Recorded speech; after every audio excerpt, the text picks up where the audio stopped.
Hey guys, this is the English version of breaking down Theorem of Pythagoras with excellent triumph. Now, I want us to look at this right angle triangle here, right? Because remember, when dealing with Theorem of Pythagoras, you can only apply it on a right angle triangle, but no other triangle. So it must be a right angled triangle for Theorem of Pythagoras to work, right? Okay, so in this diagram here, if you look very carefully, we have three sides, AC, BC, and AB, but there's one side that we don't know the value of, which is side AC. BC, they gave us the values, the square root of 7. Then AB, they gave us the value as well. They said it's 3. Then AC, we don't have any value, meaning that we don't know the side. So since this is a right angle triangle, it means that the theorem of Pythagoras can be applied to calculate the value of the unknown side, which is AC, right? Okay, first of all, let's figure out what type of a side is AC. If you look very carefully at this diagram, it shows that this side, which we don't know, which is AC, it is opposite to the right angle that we have here. So if you find a side that is opposite to the right angle in a right angle triangle, it means that that is the side that we know as the hypotenuse side. It is the hypotenuse side, right?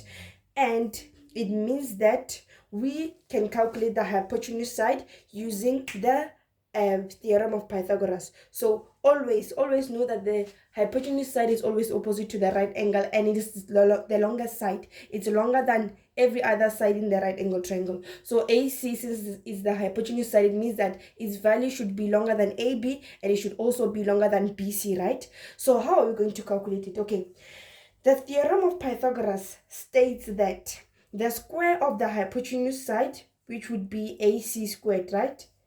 AC is the hypotenuse side, so we square it. It states that the square of the hypotenuse side is equal to the sum of the squares of the other two sides of the triangle.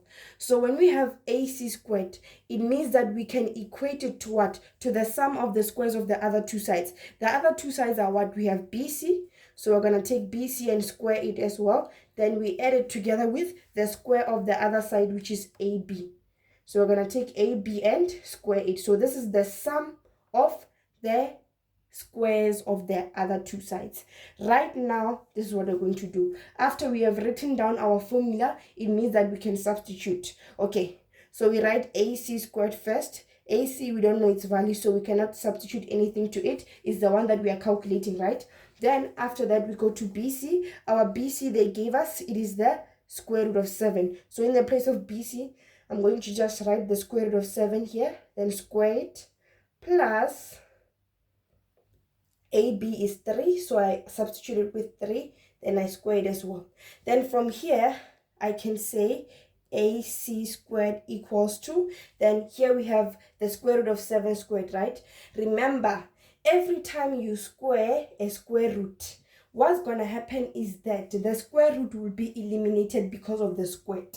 So every time a squared will always eliminate what? A square root. So if it's the square root of 7 squared, what will happen is that this squared, the square root that 7 is under will be eliminated. Then you're going to be left with 7 only because of the squared that is here, right? Then we move to the next one, we say plus, then we go to 3 squared. When you take 3 and square it, it's going to give you 9. Then from here, you just add 7 plus 9, which is going to give you 16. Then it's going to be AC squared equals to 16, right? Then the next step, remember what we are trying to calculate here is AC, right? But right now we have AC squared. So to find our AC, we just need to remove the squared there. How do you remove a squared? Okay, remember I said that you can remove a square root when I was explaining the square root of 7 here. I said you can remove a square root using a squared. So if you have a squared here, it means that you can also remove a squared using a square root. So it's vice versa. If you can remove a square root with a squared, then you can remove a squared with a square root. So if you want to remove the squared, we can just use the square root like this. So we're going to look for the square root of AC squared. You see that? Then we also look for the square root of 16 because we have to do the same thing on both sides of the equal sign, right? So if we are looking for the square root of AC squared, for the square root of AC squared, then we have to look for the square root of 16 as well.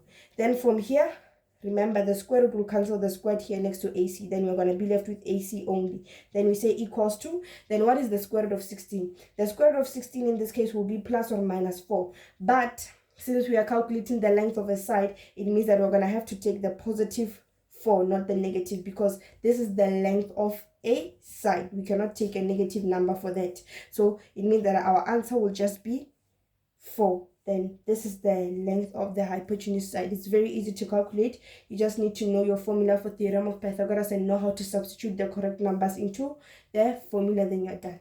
This is theorem of Pythagoras with excellent strength. Thank you so much for watching. I'll see you next time. Bye.